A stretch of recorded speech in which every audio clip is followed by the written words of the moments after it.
네, 할렐루야, 반갑습니다. 네, 너무 반갑습니다. 우리 옆에 있는 분들과도 좀 인사 나눠볼까요? 잘 오셨습니다. 우리 서로 인사 나누겠습니다. 잘 오셨습니다. 네, 너무 잘 오셨습니다. 네, 제가 작년인가요?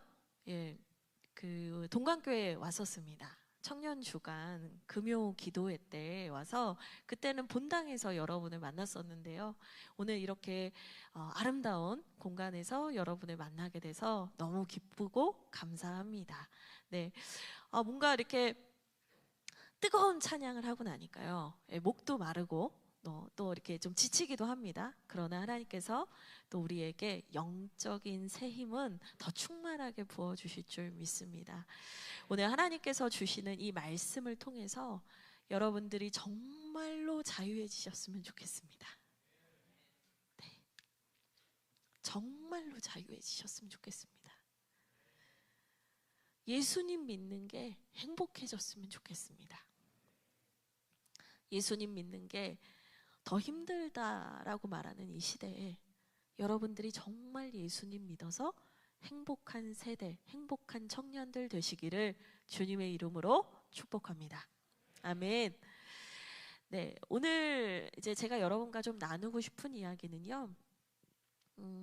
제가 이제 성경 말씀도 조금 이따가 나누겠지만 오늘 우리가 살아가는 시대에 대한 이야기를 좀 먼저 하고 싶어요. 제가 요즘에 뉴스를 보거나 뭐 신문 기사를 보면 참 속상한 기사들을 많이 보게 되는 것 같아요. 예.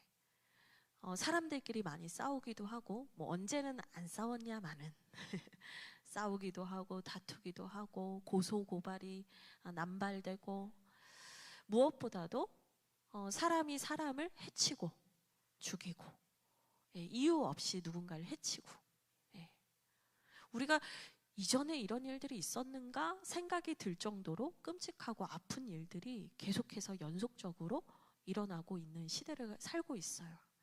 제가 이 시대의 현상들을 보면서 생각한 게 뭐였냐면 여러 가지 사건들이 겹쳐져 있지만 그 안에서 하나의 키워드를 뽑으라면 저는 이 사회가 분노 사회라는 생각을 하게 돼요. 사람들이 정말 화가 많이 나 있다. 사람들이 이 화를 어쩌지 못해서 답답해서 자기도 모르는 돌발 행동을 하고요. 여러 가지 문제들이 일어나고 있구나라는 생각이 들었어요. 그래서 이 분노라는 감정이 어디에서 왔을까? 사람들이 왜 이렇게 화가 나 있을까? 생각해 보니까요. 많은 분들이 이 억울함에 시달리고 있다는 걸 알게 됐어요. 내가 너무나 원통하다. 그 원통함과 억울함이라는 감정이 사람들 안에 다 있는 거예요. 나는 왜 이런 집에서 태어났을까? 나는 왜 이거밖에 하지 못할까? 나에게는 왜 도와주는 사람이 없을까? 나는 왜 노력했는데도 되지 않을까? 그리고 난 열심히 하려고 했는데 사람들이 날 알아주지 않았어. 이런 여러 가지 마음들이요, 우리의 마음에 억울함이라는 큰 덩어리를 만들어냈더라고요. 그래서 다 답답해해요. 어떻게든 이걸 해소하고 싶은데 어쩌지 못하는 겁니다. 근데요, 제가 가만 보니까 이 억울함이라는 이 감정이 사실은 되게 위험한 감정이거든요. 왜냐하면 이 억울함은요, 우리를 더 깊은 수렁으로 끌어내리기 때문입니다. 특별히 이 억울함은요, 자기 연민이라는 감정을 또 만들어내요. 자기 연민이 뭐냐면 내가 너무 불쌍하다 이거예요. 내가 너무 불쌍하고 남들은 다 잘 사는 것 같은데 나는 불쌍하다는 거예요. 이 SNS의 유익이 있죠. 제가 지금 이제 저희 남편 목사님과 이제 개척을 했어요. 그때 금요기도에 왔을 때는 제가 개척 준비 중이었는데 지금은 제가 개척을 하고 왔어요. 근데 저희는 온라인 전도를 정말 열심히 하고 있거든요. 그래서 SNS를 정말 열심히 하고 있어요. 제가 제 평생에 이렇게 SNS를 열심히 한 적이 없을 정도로 열심히 복음을 전하는 좋은 도구로 사용을 하고 있습니다. 근데 이게 어떨 때는 온라인이라는 것이 복음을 전하는 정말 좋은 도구가 되기도 하지만 비교의식이 생겨나는 통로이기도 하죠. 저 사람 좋겠다. 저런 거 먹고 다니네. 저런 거 입고 다니네. 저런 거 들고 다니네. 저런 거 경험하고 다니네. 자기 연민이라는 덩어리가 살이 붙어서 더 커져갑니다. 이 자기 연민이 생기면요, 사람이 어떻게 되냐면요, 나는 보상받아 마땅해 라는 마음까지 생겨납니다. 저는 이걸 뭐라고 얘기하고 싶냐면 왜곡된 자기애가 생겨난다 라고 전 얘기를 드리고 싶어요. 지금까지 온 여러 가지 키워드들이 있는데 제가 연결해 볼게요. 분노사예요. 이 분노가 왜 있나 봤더니 억울함의 정서가 있더라. 이 억울함의 정서가 뭘 더 만들어내는가? 자기 연민을 계속 부추기더라. 나는 불쌍해, 나는 불쌍해. 그리고 이 자기 연민이라는 정서가 또 어디로 연결되는가? 왜곡된 자기 사랑으로 가는 거예요. 나는 보상받아 마땅해. 난 이걸 누릴 자격이 있어. 여러분, 오징어 게임이라는 엄청난 인기를 끌었던 드라마라고 해야 되나요? 영화라고 해야 되나요? 시리즈라고 하면 될까요? 오징어 게임이라는 시리즈가 있었어요.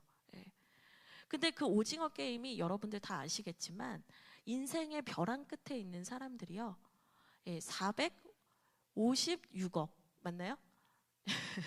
하여튼 엄청난 돈의 상금을 걸고 서로 죽고 죽이는 경쟁을 해서 결국에는 그 한 명만 딱 살아남았을 때 그 상금을 이제 탁 타는 그 스토리를 영화로 만든 거였어요. 처음에 사람들이 너무 충격을 받았어요. 어떻게 이렇게 잔인한 영화가 나올 수가 있나. 저는 사실 보려다가 사람들이 핫 이슈라고 해서 보다가 차마 다 못 봤어요. 이거 못 보겠다 그러면서 덮었어요. 그 정도로 잔인했어요. 근데 그 게임에서 어떻게든 살아남아서 상금을 탄 남자 한 명이 있었죠. 이정재 씨가 연기한 성기훈이라는 역이었어요.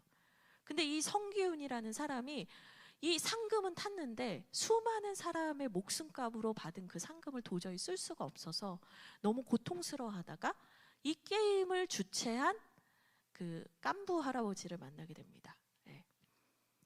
왜 이런 짓을 했냐고 막 따져요. 왜 이런 짓을 했냐고. 당신 왜 이렇게 한 겁니까? 근데 그 할아버지가 뭐라고 하냐면 너는 그 돈을 쓸 자격이 있어 라고 얘기를 하는 거예요. 너는 그 돈을 쓸 자격이 있어. 제가요 그 대사를 듣고 망치로 머리를 한 대 쾅 맞은 것 같았어요. 이게 무슨 말이냐?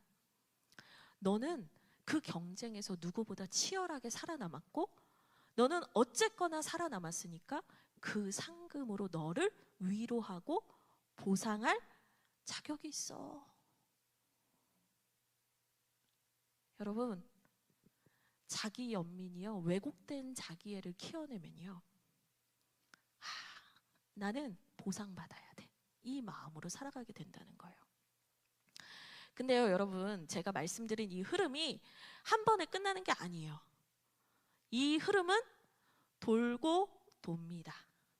순환됩니다. 그래서 이 왜곡된 자기애가 더 채워지지 않고 이 부분에서 내가 더 공허하다고 느끼면 어떻게 가요? 다시 분노로 가는 거예요. 다 내 마음에 안 들어. 왜 나는 되는 일이 없어? 또 분노로 가는 거예요. 분노 다음에 또 억울함으로 갔다가 자기 연민으로 갔다가 다시 자기애를 하다가 다시 돌아가서 이 쳇바퀴가요 계속 돌아요. 오늘날 대한민국 사회에 있는 많은 분들이 이 쳇바퀴에서 빠져나오지를 못하고 있어요. 내 안에서 수만 번, 수천 번 누군가를 미워했다가 나를 미워했다가 계속 이 쳇바퀴를 돌면서 고통 속에 살고 있습니다. 근데 그게요, 교회를 안 다니는 사람에게 해당되는 이야기가 아니라 여러분 오늘은 좀 솔직하고 정직한 얘기를 해보려고 하는데요. 교회를 다니는 많은 청년들도 그 패턴 안에서 살아가고 있습니다. 주일에 오면 괜찮아졌다가, 말씀 듣고 찬양할 땐 괜찮은 것 같다가 다시 나는 그 패턴으로 돌아갑니다. 내 인생은 왜 이런 거야? 계속 돌아가는 어려움을 겪고 있죠. 저는 이 상태를 오늘 설교의 제목인 나라는 감옥에 갇힌 상태라고 여러분에게 얘기를 하고 싶습니다. 계속 내 안에서 왔다 갔다 하는 거예요. 왔다 갔다. 좋았다가 힘들었다가, 어떤 날은 화가 났다가, 내가 너무 불쌍했다가, 나를 사랑해야겠어 해서 막 돌발 행동을 했다가, 공허해지면 다시 분노했다가. 여러분, 저는 이곳에 있는 여러분이, 하나님의 자녀이고 하나님의 백성인 여러분이 이 나라는 감옥에서 자유케 되길 원합니다. 해방되기를 원합니다. 여러분이 정말로 예수 그리스도의 은혜를 받은 사람으로서 행복하셨으면 좋겠습니다. 오늘 이 나라는 감옥에서 벗어나는 비결이 있을까? 영적인 방법이 있을까? 말씀을 묵상하던 중에 하나님께서 깨닫게 하신 마음이 있어서 여러분과 오늘 그 말씀을 나눠보려고 합니다. 성경 속에 있었던 이 사람들 어떻게 그 패턴에서 벗어났는가, 우리 함께 나눠보도록 하겠습니다. 성경 본문이 좀 길어요. 16장 16절에서 31절까지인데요. 저희가 나눠서 읽도록 하겠습니다. 어디까지 먼저 읽을 거냐면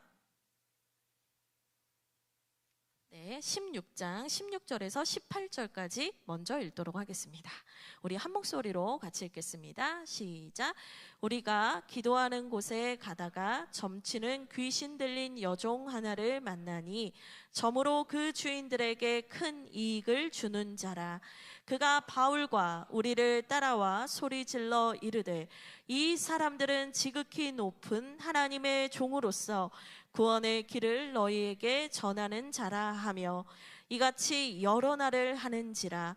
바울이 심히 괴로워하여 돌이켜 그 귀신에게 이르되 예수 그리스도의 이름으로 내가 내게 명하노니 그에게서 나오라 하니 귀신이 즉시 나오니라. 아멘. 오늘 우리가 함께 읽은 이 본문의 배경은 사도 바울이 2차 선교 여행을 갔을 때 이야기예요. 2차 선교 여행은 바울이 원래는 아시아 지역, 에베소로 대표되는 아시아 지역 선교를 가려고 했던 때거든요. 근데 성령께서 계속 막으시는 거예요. 성령께서 이쪽으로도 저쪽으로도 못 가게 하시는 겁니다. 그리고 어떻게 하셨냐면 드로아라는 곳에서 환상을 보여주셨는데 이 마게도냐 사람 한 사람이 이쪽으로 오세요라고 하는 환상을 보여준 거예요. 그래서 하나님의 뜻이 아시아에 있는 것이 아니라 유럽에 있구나, 마게도냐에 있구나 라는 것을 깨닫고 사도 바울의 선교 여행팀이 유럽으로 건너오게 됩니다. 그리고 그 유럽으로 건너와서 처음으로 복음을 전하고 교회를 세웠던 도시가 어디냐? 빌립보라는 곳이에요. 그래서 오늘 우리가 읽은 말씀 위에 보면 그 빌립보라는 곳에서 루디아라는 여인을 만났고 그 여인과 함께 교회를 시작한 이야기가 나옵니다. 그러니까 하나님께 순종해서 간 거고요. 하나님께서 이리 오라 해서 간 거고 거기에서 하나님이 루디아라는 어떻게 보면 좀 재력이 있는 여인을 만나게 하셔서 복음 사역을 더 원활하게 하시는 것 같아요. 바울 사역의 순풍을 불어주시는 것 같은 상황들이 쭉 펼쳐지다가 그런 상황들이 펼쳐지다가 16절부터 갑자기 분위기가 급 전환됩니다. 어떻게 급 전환되냐면 갑자기 사도 바울 전도 여행팀이 기도하는 곳을 가다가 16절 보시죠. 우리가 기도하는 곳에 가다가 기도하는 곳을 향해서 가고 있는데 거기에서 점치는 귀신 들린 여종 하나를 만나게 됐다는 거예요. 근데 이 점치는 귀신 들린 여종이 헬라어 원문을 찾아보면 어떻게 나오냐면 뱀이라고도 불리고 용이라고도 불리는 어떤 귀신을 섬기는 여인이었다. 이렇게 해석을 하는 분도 있고요. 어쨌거나 신점을 보면서 잘 맞춰서 사람들에게 용하다고 소문이 난 여자였던 거예요. 근데 이 여종이 원문을 보면, 헬라어 원문을 보면 젊은 여자라고 나와요. 그러니까 여러분처럼 젊은 청년이었던 거예요. 근데 이 젊은 여인이 이 젊고 아름다운 나이에 정말 자신의 꿈을 향해서 나아가고 행복하게 살아야 할 그 나이에 어떤 이유인지는 모르겠지만 귀신에 들려 있었고, 그 귀신에 들려 있는 이유로 여러 사람들에게 매여서 점치는 일을 하면서 고통받으면서 살고 있었다라는 거예요. 근데 여러분 밑에 보세요. 네. 이 여인을 보니까요, 이 여인에게는 주인이 19절을 보시면 여종의 주인들은 이렇게 나오거든요. 그러니까 이 여인에 대해서 소유권을 행사하는 사람이 주인이 한 사람이 아니고 여러 명이 있었던 거예요. 귀신한테도 갇혀 있고 여러 주인에게도 갇혀 있어요. 내가 어찌할 수가 없어요. 내가 어찌할 수 없는 눌림 가운데 있는 여인이었다는 거예요. 저는 물론 귀신 들린 것과 우리가 살아가는 삶에서 나라는 감옥에 갇혀 있는 게 어떻게 똑같아요, 목사님, 이렇게 얘기하실 수도 있지만, 사실은 이 여인의 형편이나 지금 우리가 살아가는 이 시대 속에서 나라는 감옥에 갇혀서 나를 사랑하지도 못하고 내가 진짜 예수 그리스도를 믿는 게 무슨 행복인지도 모르고 살아가는 우리들의 삶과 사실 결론적으로 본질적으로 차이가 없다라는 생각이 들었어요. 이 여인도 끌려다니고요, 우리도 나라는 감옥에 갇혀서 우리도 항상 끌려다니고 있죠. 죄의 종이 되어서, 내 감정의 종이 돼서, 내 생각의 종이 돼서, 내 자아의 종이 돼서 끌려다니는 상태와 이 귀신에게 붙잡혀서 끌려다니는 종의 상태가 다르지 않다는 거예요. 결론은 뭐다? 종의 상태로 살고 있었다는 거예요. 근데 이 여인이 이 바울을 보고는 계속 따라다니는 거예요. 이 사람들은 지극히 높은 하나님의 종이고 구원의 길을 너희에게 전하는 자라라고 말하고 계속 시끄럽게 떠들면서 따라다녔다는 거예요. 그러니까 마치 귀신도 예수님을 아나? 귀신도 사도 바울이 누군지 알았나? 이렇게 생각할 수 있는데요. 사실 그 밑에 절을 보면 18절에 바울이 심히 괴로워했다라는 얘기가 나와요. 그러니까 이게 좋은 의미로 이 귀신이 떠들게 한 게 아니에요. 복음을 전하는데 회방을 하고 힘들게 합니다. 그래서 이 바울이 이 여인을 향해서 예수 그리스도의 이름으로 내게 명하노니 그 귀신아 나와라 라고 선포를 해요. 그래서 이 여인이 자유케 됩니다. 근데 잠깐 여기에서 여러분 중요한 거, 바울은 이 여인이 하나님의 은혜를 받아서 이 귀신으로부터 자유케 되어야 한다라는 것을 알고 있었을까요? 네, 우리 청년께서 제가 원하는 말을 딱 해주셨어요. 몰랐어요. 왜? 알았다면 사도 바울이 그 여인이 며칠 동안 따라다니는데 아이고 또 왔네, 아이고 시끄럽네, 이렇게 하지 않았을 거예요. 만약에 이 여인을 향한 하나님의 계획이 무엇인지 분명히 알았다면 사도 바울은요, 이 여인에게 보자마자 나사렛 예수 그리스도의 이름으로 명하노니 거기서 나와 라고 얘기했을 거예요. 본문이 말해주는 건 뭐냐면 사도 바울조차 이 여인에 대해서, 이 여인이 자유함을 받고 회복되어야 한다라는 것에 대해서 바울도 잘 몰랐던 거예요. 복음 전하는데 방해가 되니까 안 되겠다, 너 나와, 이렇게 한 거였거든요. 근데 가만 보니까 바울도 온전한 그 여인을 향한 계획을 잘 몰랐지만 오늘 다시 본문을 보니까요, 16절입니다. 우리가 기도하는 곳에 가다가, 여러분 이게 중요합니다. 우리가 기도하는 곳에 가다가 이 여인을 만났다는 거예요. 이 여인이 자유케 되고 이 여인이 자신을 가두고 자신을 억누르는 것에서 해방되는 이 사건이 바울이 계획했던 것도 아니고 바울이 원래부터 깨달았던 것도 아니고요.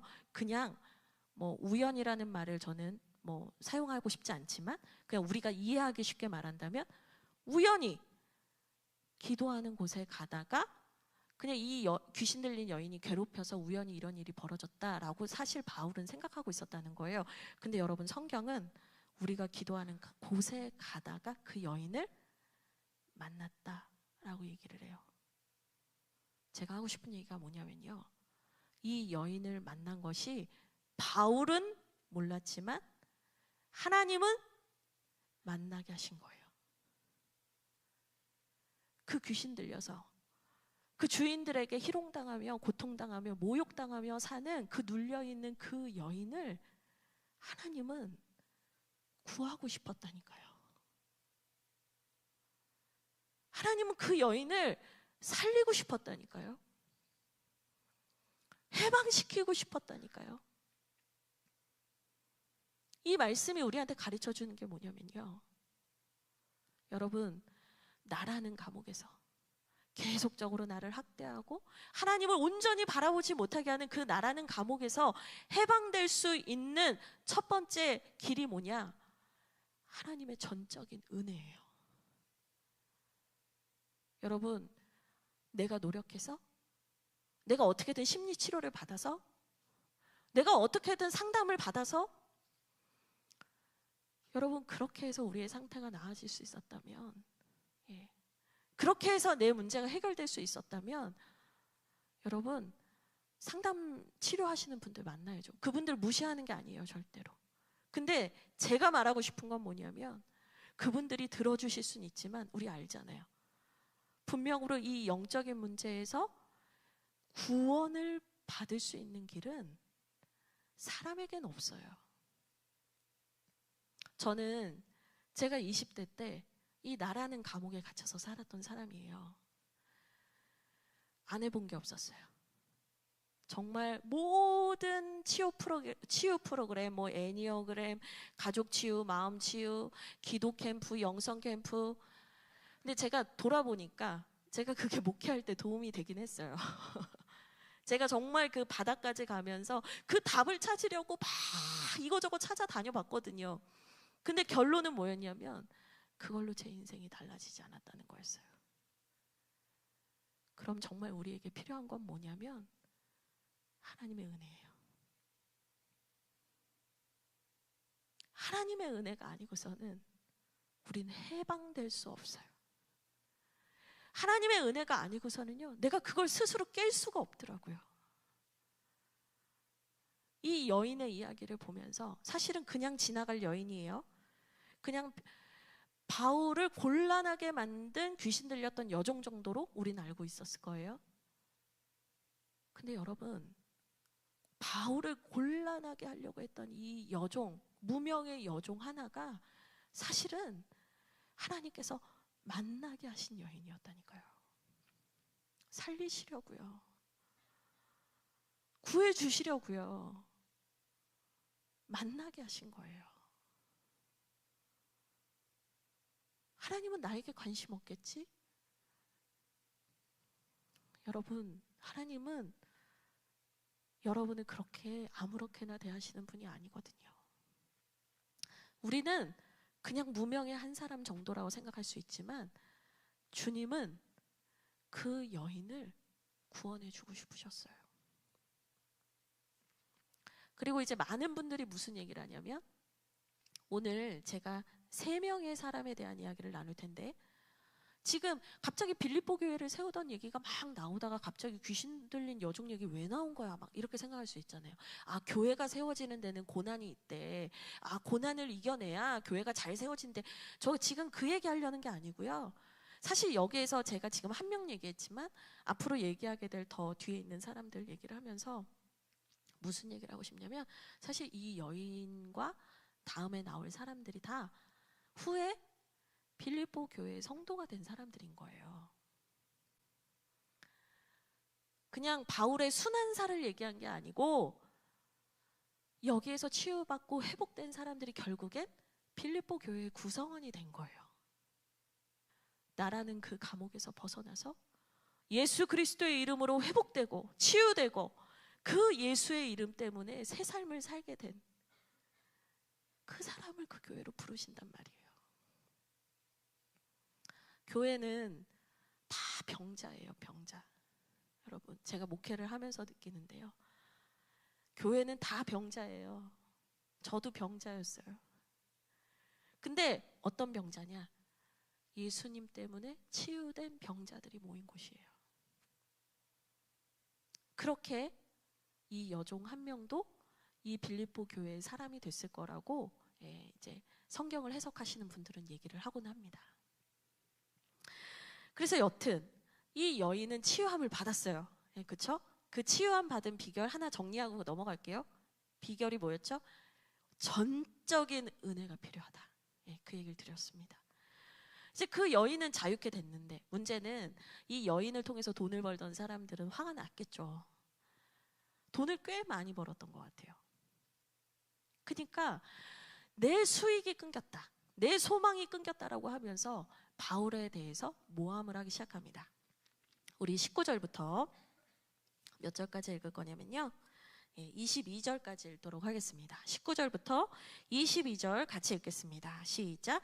여종의 주인들은 자기 수익의 소망이 끊어진 것을 보고 바울과 실라를 붙잡아 장터로 관리들에게 끌어갔다가 상관들 앞에 데리고 가서 말하되, 이 사람들이 유대인인데 우리 성을 심히 요란하게 하여 로마 사람인 우리가 받지도 못하고 행하지도 못할 풍속을 전한다 하거늘 일제히 일어나 고발하니 상관들이 옷을 찢어 벗기고 매로 치라 하여. 아멘.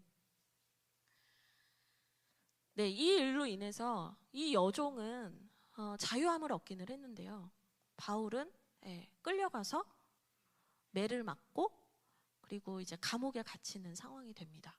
근데 이제 유대인의 태형 제도는 40에서 하나 감한매라고 하는데요, 이게 뭐냐, 사람이 40대 맞으면 죽는다는 거예요.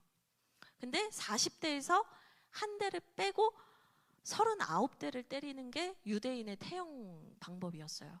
이게 무슨 얘기일까? 거의 죽을 만큼 때렸다는 이 이야기거든요. 근데 이제 여기는 로마 속주국이잖아요. 여러분, 로마는 정지라는 명령을 할 때까지 때립니다. 40에서 하나 감한 매가 아니에요. 그냥 죽든 살든 그냥 때리는 거예요. 횟수를 세지 않아요. 무작위로 때리는 거예요. 이 여인이 자유함을 받은 건 너무 감사한데 바울에게는 엄청나게 큰 고초가 온 것 같죠. 그렇죠? 거의 몸이 넝마가 됐을 겁니다. 근데 이 바울이 이 일로 인해서 어디로 가게 되냐면, 우리 23절부터 또 읽을 텐데요, 23절부터 우리 25절까지 같이 읽도록 하겠습니다. 같이 읽겠습니다. 시작. 많이 친 후에 옥에 가두고 간수에게 명하여 든든히 지키라 하니 그가 이러한 명령을 받아 그들을 깊은 옥에 가두고 그 발을 착고에 든든히 채웠더니 한밤중에 바울과 실라가 기도하고 하나님을 찬송하며 제수들이 듣더라. 아멘. 그래서 정말 죽을 둥 살 둥 정말 겨우겨우 몸을 일으켜서 간 곳이 어디냐면 깊은 옥인데, 이 헬라어 원문을 보니까요, 깊은 옥이 최상급으로 표현이 되어 있어요. 그러니까 뭐냐, 가장 깊은 옥, 가장 깊고 어두운 곳에 가뒀다는 거예요. 그래서 그냥 둔 것도 아니에요. 이 발에 착고를 채웠는데, 이 당시 발에 착고를 채우는 형태가 어떤 거였냐면, 제가 흉내내기는 좀 그렇습니다. 다리를 이렇게 쫙 벌려야 되는 거예요. 그래서 다리를 쭉 벌려서 양쪽 발에 착고를 채우는 형태였다고 해요. 그럼 여러분 생각해 보세요. 몇 대 맞았는지도 모를 정도로 흠씬 두들겨 맞고 온몸에 멍과 피가 들어있는 상태에서 다리를 쫙 벌려가지고 착고까지 차고 있어요. 너무 고통스러운 상황인 거예요. 너무 고통스러운 상황인 거예요. 하나님, 저 하나님이 마게도냐 가라고 해서 왔고, 빌립보에서 루디아 만나서 열심히 이제 교회 세워보려고 했는데, 주님, 저 여기 지금 감옥에 와 있어요. 원망할 수도 있는데요, 사도 바울이 원망하지 않죠. 신라와 함께 25절에 보니까 한밤중에 기도하고 하나님을 찬송했다, 이렇게 얘기를 합니다. 이 한밤중이요, 거의 밤 12시 정도를 얘기하는 거거든요. 근데 그들이 기도하고 찬양합니다. 하나님의 이름을 높입니다. 그들이 살아계신 예수 그리스도를 찬양합니다. 근데 여러분, 참 뒤에 희한한 말이 하나 있어요. 뭐냐? 뒤에 보니까 찬송함에 뒤에 죄수들이 듣더라. 여러분, 밤 12시에 옆집에서 노래 부르시면 어떡할 거예요? 조용히 하네! 막 우리 이럴 거예요. 그쵸? 감옥에 있는 사람들의 마음이 평안할 리도 없고요. 재수없게 잡혀왔어. 이런 사람도 있을 거고요.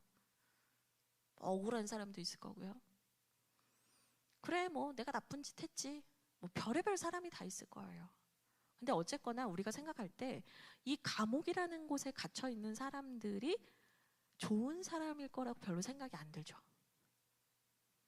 누가 봐도 죄인, 누가 봐도 구제불능, 누가 봐도 문제야, 누가 봐도 벌을 받아 마땅한 사람이었단 말이에요. 그 감옥에 있는 사람들이요.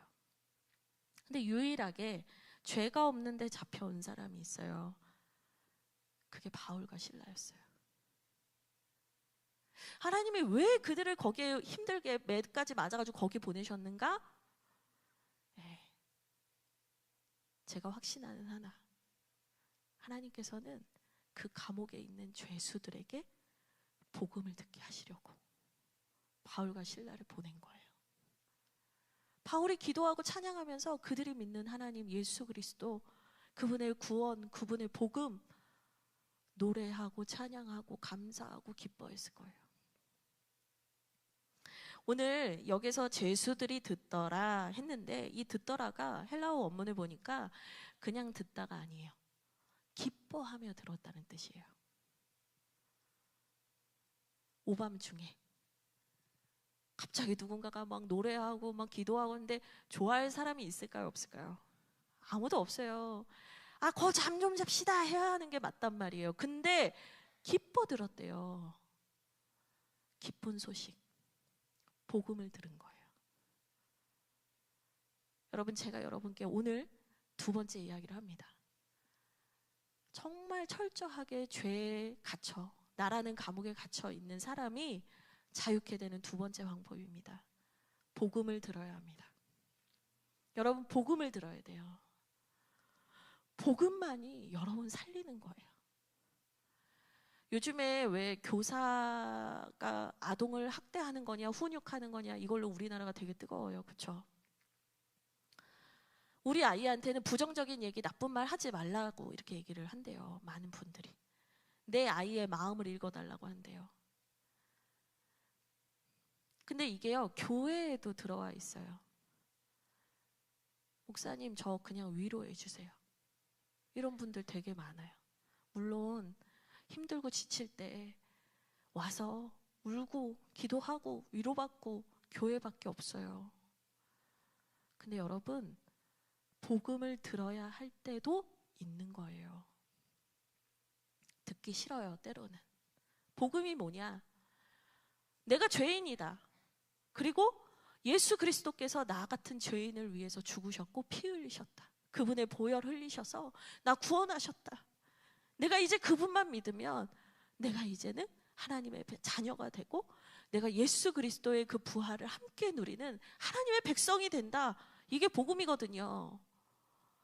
근데 그 복음의 시작에 우리가 인정해야 되는 게 뭐냐면 내가 죄인이라는 거예요. 내가 철저하게 죄인이고 내가 어느 것에서도 구원받을 수 없는 죄인이라는 것을 아는 사람만이 예수님의 구원이 기쁜 소식이 되는 거예요. 내가 죄인이구나. 내가 죄인이구나. 지금 이 감옥에 있는 사람들은 내가 죄인이구나 인정하는 사람도 있었을 수도 있고 없었을 수도 있어요. 근데 어쨌거나 분명한 건 뭐냐? 스스로 자초한 고난, 스스로 자초한 죄로 인해서 거기에 모여있던 사람들인 건 분명해요. 근데 그 죄인들이 정말로 그 죄의 문제에서 자유케 되고 정말 새로운 삶을 살게 될 수 있는 유일한 길은 뭐냐면 복음을 듣는 거예요. 여러분, 복음은 여러분의 마음을 아프게 할 수도 있어요. 여러분의 심기를 건드릴 수도 있어요. 죄를 회개하세요라는 얘기에 대해서 좋아할 사람이 아무도 없어요. 저는 점점 더 느껴요. 제가 목회하면서 불편한 얘기, 듣기 싫은 얘기하면 힘들어 하시는 분들이 있어요. 근데 여러분, 복음을 전해야 될 사람이 복음을 안 전하면 그 사람 거기 평생 갇혀 죽는 거예요. 사람 살려야 되는 거 아니에요? 나도 살고 그 안에 갇혀 있는 사람 우리 살려야 되는 거 아니에요? 그럼 여러분, 복음 앞에 서야 돼요. 제가 이 수련회 말씀을 준비하는 과정 속에서 예전에 제 이야기가 떠올랐어요. 벌써 오래전 얘기예요. 거의 몇 년 전인가?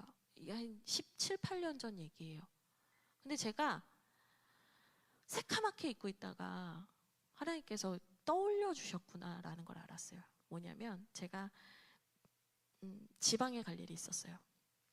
그래서 이제 고속버스를 타고 이제 지방에 내려가는 중이었는데 사실 그때 제 삶이 되게 피폐했어요. 예전에 그 작년 금요기도회 때 들었던 친구들은 알겠지만 저희 아버지 편찮으시고 제 상황이 이렇게 쉽지 않았기 때문에 저는 제 20대를 생각해 보면 저는 거의 2~3시간 자면서 살았어요. 지금은 여러분 믿으실 수 없겠지만 그때는 제가 40kg가 안 됐었어요. 지금 너무 은혜 받았죠? 그때 40kg가 안 됐었단 말이에요. 얼마나 삶이 피곤했으면 그랬겠어요. 약을 달고 살고 악으로 버티면서 살고 있었어요. 그러니까 제가 그렇게 힘들게 열심히 사는데도 제 형편이 나아지지 않고 저는 항상 어디를 가든지 미안하다고 해야 될 때가 너무 많았어요. 나는 최대한 빨리 온 건데 막 늦었어요. 그래가지고 미안합니다. 맨날 죄송합니다. 미안합니다. 죄송합니다. 그러니까 점점 어떤 마음이 들었냐? 억울한 마음이 들고 내가 진짜 세상에서 제일 열심히 사는 것 같은데 나는 왜 맨날 이렇게 비굴하게 살아야 되지? 막 이런 마음이 들 때였어요. 근데 그 고속버스를 타고 가다가 이 기사님이 잠깐 쉬어갑니다 이렇게 얘기를 하시면서 뭐 몇 분까지 오세요 얘기를 했는데 거기가 좀 먼 데였어요. 그래서 저는 이제 사투리기도 하고 그래서 제가 살짝 못 알아듣기도 했는데 시간이 좀 여유가 있네? 라고 생각을 해서 2~3시간 자면서 맨날 여기저기 뛰어다니면서 사니 뭐 밥을 먹었겠어요. 뭐 그래서 너무 배가 고파서 막 김밥이랑 막 이런 걸 막 급히 먹고 막 뛰어왔는데 버스의 상황은 난리가 난 거예요. 거의 뭐 쌍욕을 할 분위기가 아니라 그냥 쌍욕을 하고 계셨어요. 너무 제가 뭐 이렇게 일부러 그런 건 아닌데 너무 민망하고 무서운 거예요. 그래서 제가 죄송합니다. 죄송합니다. 일부러 그런 게 아닌데 죄송합니다 하는데 제가 또 특히나 제 자리가 맨 끝이었어요. 그 복도를 지나가는데 거기 계신 분들이 다 막 손가락질하고 막 째려보고 욕하고 난리가 났는데 죄송합니다. 죄송합니다. 막 이러고 딱 앉았어요. 끝에 가서 앉았는데 갑자기 눈물이 또르르 흐르는 거예요. 와, 내가 잘못한 건 맞는데 진짜 사람들 못됐다. 이 마음이 드는 거예요. 사실은 제가 죄송합니다. 죄송합니다. 죄송합니다. 이러면서 들어가긴 했지만 진짜 제 속마음은 어땠냐면 진짜 미안하고 진짜 잘못한 게 아니라 사람들 참 너무하네 라는 마음이 있었던 거예요. 제 안에 똘똘 뭉친 자기 연민이 있었어요. 근데 들어가서 제가 막 울면서 너무 속상해가지고 제 딴에는 하나님한테 일렀습니다. 기도하면서 뭐 누구한테 얘기할 사람이 없잖아요. 하나님 너무한 것 같아요 사람들. 제가 너무 속상해요 이렇게 얘기를 했더니 저는 하나님이 진짜 못됐다 그치 유진아 이렇게 얘기해 주실 줄 알았거든요. 근데 하나님 저한테 그러시는 거예요. 유진아 네가 잘못한 거는 사실은 맞는 거야. 물론 네가 속상하고 서운할 수는 있는데 그건 네가 잘못한 거야. 얘기를 하시는데 제가 제 귀를 한번 후벼봤어요. 정말 뭐라고요? 막 이랬어요. 내가 들은 게 맞나? 막 이랬어요. 위로의 하나님이 날 위로해 주시면 좋겠는데 그 말이 그렇게 서운한 거예요. 근데 하나님이 저의 마음에 들려주시는 또 하나의 음성이 있었어요.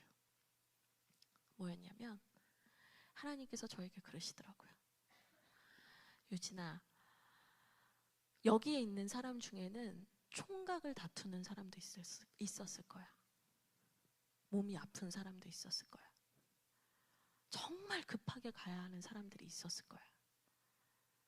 근데 너는 지금 그 사람들의 상황을 모르지만 그 사람들은 정말 힘들었을 거야.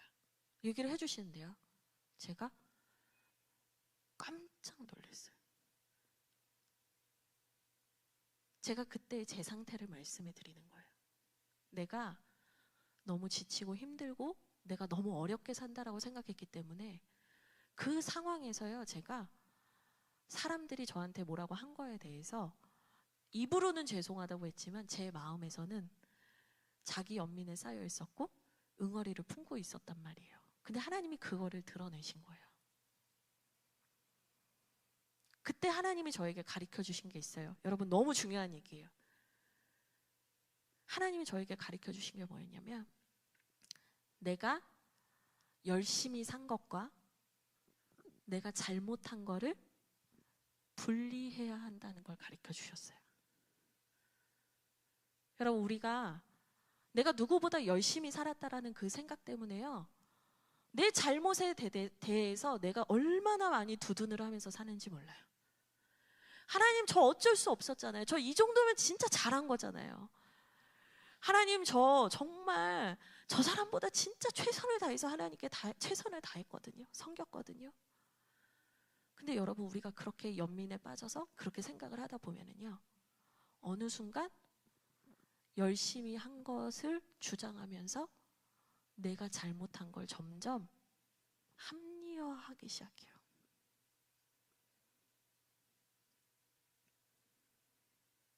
저는 그날 그 고속버스에서 하나님께서 들려주신 음성이 저에겐 복음이었어요. 네가 힘들고 어렵고 분주했고 바빴지만 근데 있잖아, 네가 잘못한 거에 대해서 네가 인정할 수 있는 사람이 돼야 돼. 제가 그 말을 듣고요, 그때부터 제 인생이 바뀌었다고 해도 과언이 아니에요. 그때부터 제가 하나님의 복음이 들려질 때마다 하나님께서 이것은 네가 잘못한 거야, 이 부분에 대해서 네가 회개해야 해, 이 얘기 하실 때마다 제가 변명하지 않았어요. 합리화하지 않았어요. 하나님, 제가 잘못했습니다. 그때부터요, 분노에서 억울함과 자기 연민과 왜곡된 자기 사랑으로 계속 쳇바퀴 돌던 그 패턴이 어느 순간 툭 끊어졌어요.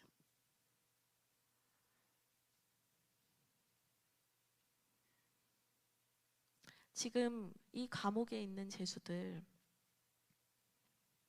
내 죄가 정말 하나님 앞에 큰 죄요, 나로 인해서 누군가를 아프게 한 죄요, 이렇게 느끼고 있는 사람이 저는 솔직히 말하면 거의 없었을 거라고 봐요. 근데 사도 바울과 실라가 기도하고 찬양하는 그 복음의 소리를 듣고 그 복음의 메시지 앞에서 그들이 그걸 들으면서 그들의 심경에 변화가 생겨요.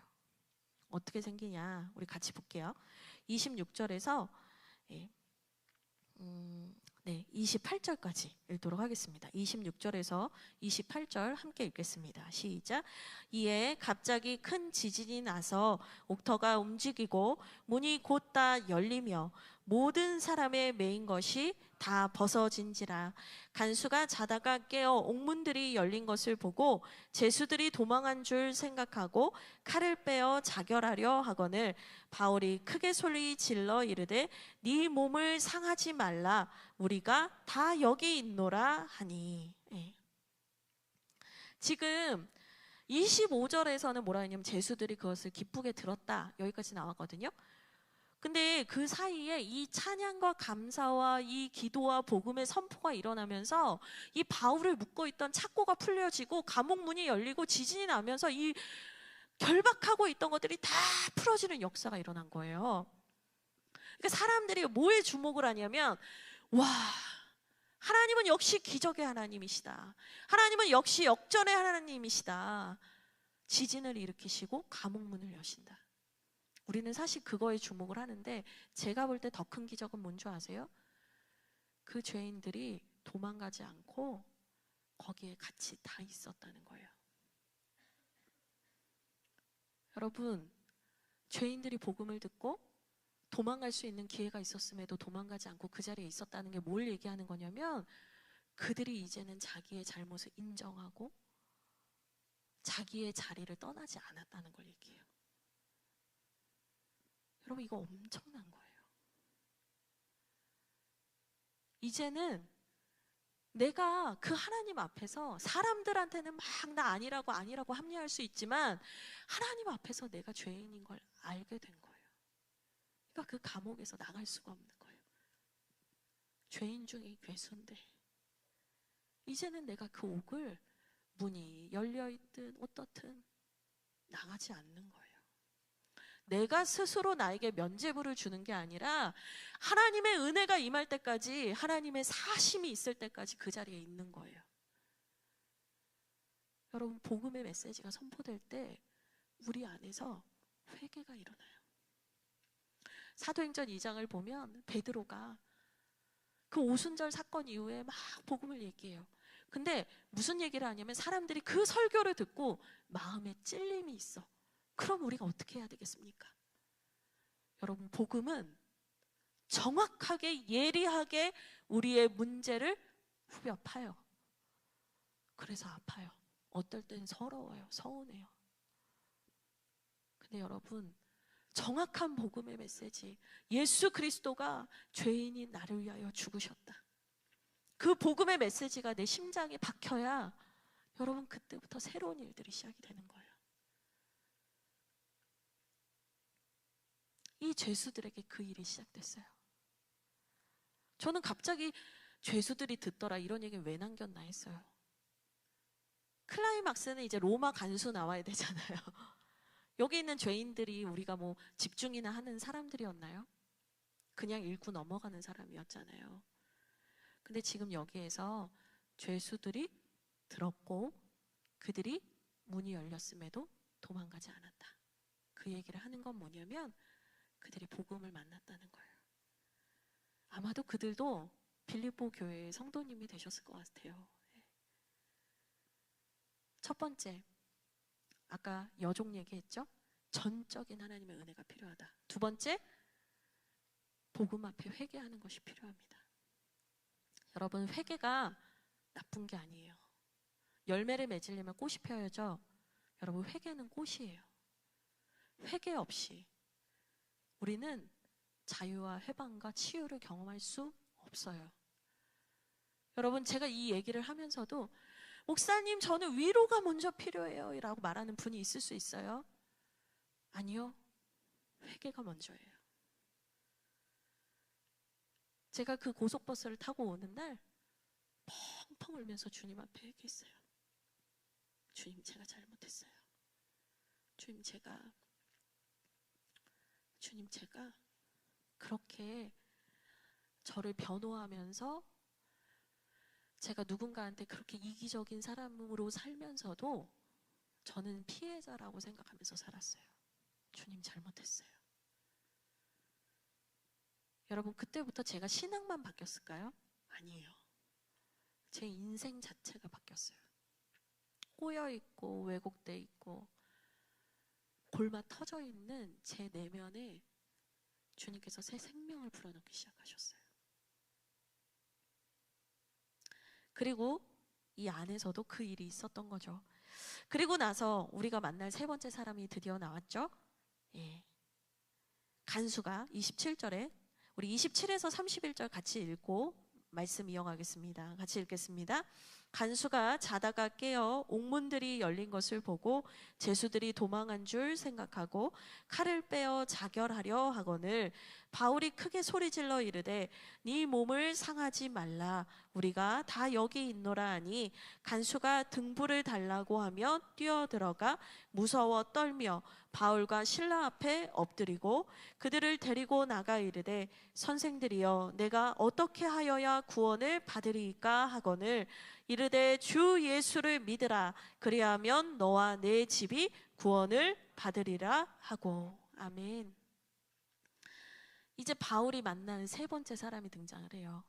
그 세 번째 사람은 누구냐? 로마 감옥의 간수였어요. 근데 이 간수는 무슨 상관인가 하실 텐데요. 여러분 여기서 되게 중요한 구절이 뭐냐면 27절이에요. 간수가 자다가 깼는데 옥문이 열린 걸 보고 제수들이 다 도망갔다고 생각한 다음에 한 행동을 한번 보셔요. 뭐라고 했죠? 칼을 빼어 자결하려고 했다는 거예요. 여러분 이게 그냥 이제 죄인들 다 도망가면 간수가 책임을 져야 되니까 그냥 책임을 졌나 보다 이게 아니에요. 여러분 그럴 수 있잖아요. 갑자기 지진이 났다. 자연재해인데 내가 어떡하냐 이럴 수도 있는 거고요. 아니면 도망갈 수도 있어요. 딴 동네로 어떻게든. 자결을 한다는 게 쉬운 결정이 아니라는 얘기를 하는 거예요. 이 뭘 얘기하는 거냐면 이 사람은 완벽주의라는 감옥에 갇혀 있는 거예요. 내가 생각한 대로, 내가 원하는 대로 정확하게 그렇게 되지 않으면 나는 에라이 죽어버리자. 극단적으로 반응하는 완벽주의요. 진짜 완벽하게 진짜 정말 열심히 잘 준비해서 어떤 일의 퀄리티를 높이는 그런 게 아니라 내가 생각한 대로 흘러가지 않는 것에 대해서 견딜 수 없는 내적인 병에 대해서 얘기를 하는 거예요. 완벽주의요.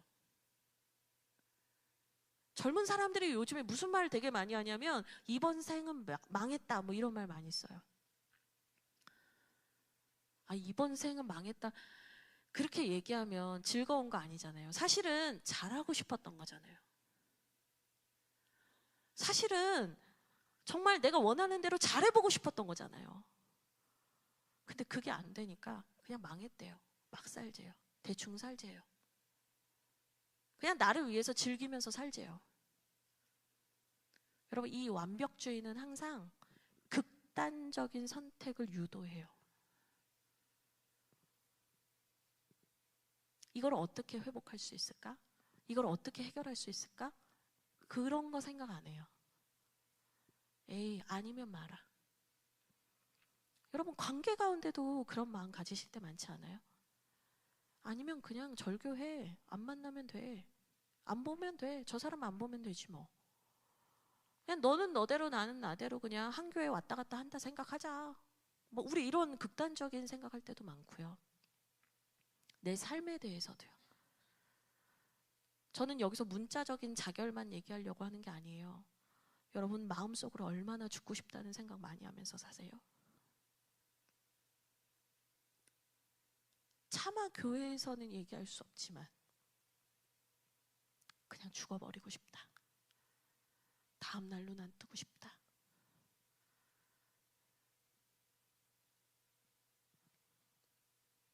우리 그렇게 살 때가 많거든요.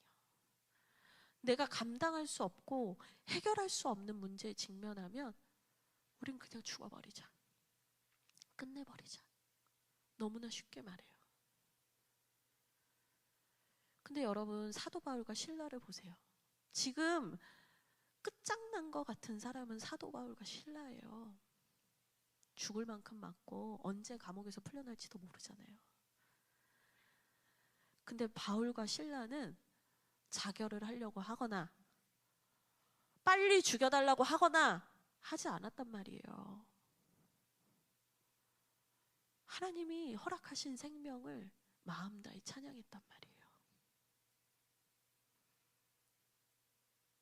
여러분 절대로 여러분의 생명과 여러분의 인생에 대해서 함부로 선언하시면 안 돼요. 하나님은 여러분에게 정말 관심이 많으세요. 여러분 진짜 살리기 원하신단 말이에요. 여러분, 여러분의 마음속에서 하나님 원망했다가 하나님 나한테 관심 없죠? 원망했다가 힘들 땐 또 하나님 도와주세요 울었다가 또 다시 하나님이 나한테 서운한 것 같으면 하나님은 늘 저한테만 인색하시네요 원망했다가 여러분 그렇게 변덕스러운 그 감정의 변화를 따라가면서 여러분 안에서 12번씩 하나님 사랑한다고 했다가 하나님 미워한다고 했다가 그렇게 살고 계시지 않아요? 근데 이 로마 간수도 그런 완벽주의를 가지고 있는 사람이었는데 그때 바울이 크게 소리를 질러요. 네 몸을 상하지 마라. 우리가 다 여기 있다. 우리가 다 여기 있다. 그 말이 이제 이분에겐 복음이었겠죠. 우리가 다 여기 있다. 근데요, 중요한 건 여기서 나옵니다. 이 간수가 바울과 신라 앞에 엎드려서 이렇게 얘기를 합니다. 선생님, 제가 어떻게 해야 구원을 받겠습니까? 좀 생뚱맞은 질문을 해요. 안 나가셨네요. 아유 살았다 이 말이 아니에요. 갑자기 무슨 얘기를 하냐면 제가 어떻게 해야 구원을 받겠습니까? 사실 이 사람 자결해서 자기 생명을 쉽게 죽이려는 사람 같았지만 누구보다 살고 싶었던 사람인 거예요. 어떻게 해야 제가 살겠습니까? 어떻게 해야 제가 구원받겠습니까? 얘기를 한 거예요. 그랬더니 우리 너무나 잘 아는 말씀인데 바울이 이렇게 얘기를 하죠.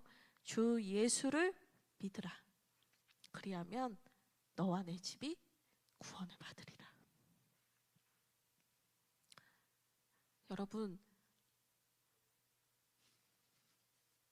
그 감옥에서 벗어나는 세 번째 방법입니다. 주 예수를 믿으십시오. 주 예수를 믿으십시오. 말로만 믿습니다, 믿습니다, 믿습니다 아니고요. 정말 여러분 죽으려는 그 용기로 예수님 제대로 한번 믿어보세요. 한두 주 기도하다가 안 들어주시네. 포기해야겠다. 죽으려는 용기로 살아서 예수님을 제대로 한번 믿어보시란 말이에요. 예수님 그렇게 인색하신가? 예수님 그렇게 나쁘신 분인가? 예수님 그렇게 내 인생을 방치해 두신 분인가?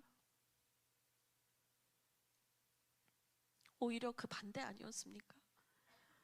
우리가 주님을 쉽게 버렸고 우리가 주님을 쉽게 의심했고 우리가 내가 해보고 싶은 거 다 시도해보다가 안 되면 주님 앞에 와서 주님께 넋두리 하지 않았습니까? 주 예수를 진짜 제대로 한번 믿어보세요. 내가 진짜 죽을 것 같으면 새벽제단 붙잡고 주님 앞에서 은혜 안 주시면 저 안 간다고 부르짖어 보세요. 금식하면서 하나님 저 좀 살려달라고 기도해 보세요.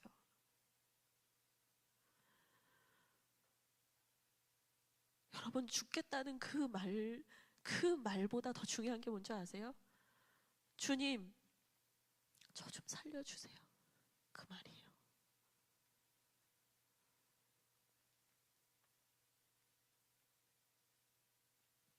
그리고 여기서 더 중요한 게 있는데요. 하나님이 왜 사도 바울한테 이 세 명의 사람들을 만나게 했을까? 사도 바울의 인생에서는 사실은 빌런일 수도 있어요.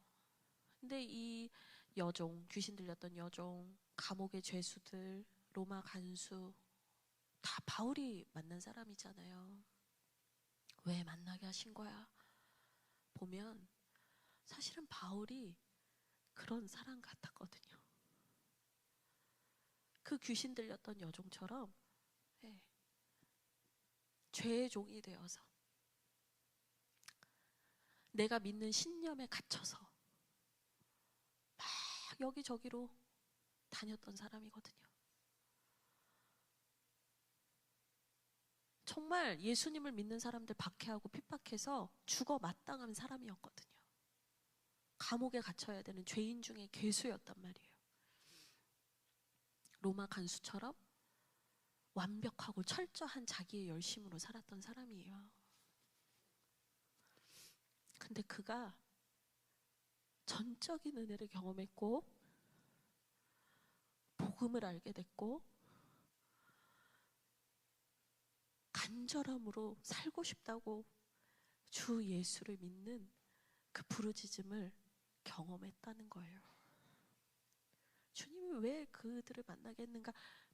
바울의 옛날이에요. 바울의 과거예요. 그들이 다 빌립보 교회의 성도가 됐을 거고 바울이 그들을 경험하면서 자기 자신을 본 거죠. 여러분, 저는 오늘 이 설교를 듣고 여러분이 여러분만의 감옥에서 해방되길 원합니다. 전적인 은혜를 주님께 구하십시오. 그리고 여러분, 복음의 메시지 앞에 여러분 철저하게 회개하면서 여러분의 죄를 고백하십시오. 그리고 주 예수만 믿겠다고 불평불만하고 원망하고 죽고 싶다라고 말했던 그 용기와 에너지로 이제는 난 예수만 붙잡고 살겠다고 고백하세요. 그러면요, 동강교회에서 그 역사를 경험하고 자신이라는 나라는 감옥에서 벗어나는 분들이 점점 많아지잖아요. 그러면 하나님께서 동강교회에 그 아픔과 문제로 씨름하는 사람들을 여기 다시 보내실 거예요. 왜냐? 여러분만이 그 문제가 뭔지 아니까요. 여러분을 그렇게 쓰실 거예요. 여러분을 그렇게 쓰실 거예요. 사도 바울을 통해서 빌립보 교회를 세웠던 것처럼 하나님이 여러분 쓰실 거예요. 저라는 사람을 하나님이 그렇게 이끌어 가셔서 제가 지금 여기 있거든요.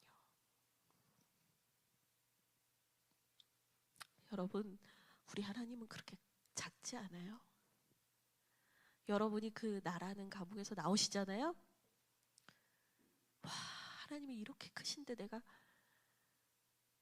그 안에서 하나님 혼자 만들어가지고 내가 하나님 흠집내면서 미워하면서 그렇게 살고 있었구나 알게 되실 거예요.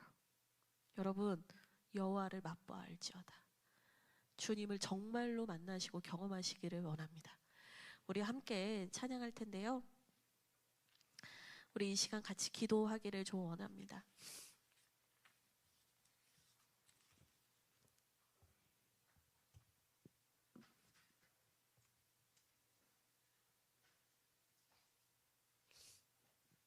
제가 말씀을 준비하면서 한 찬양이 생각이 났습니다. 뭐냐면 주가 보이신 생명의 길이라는 찬양인데요,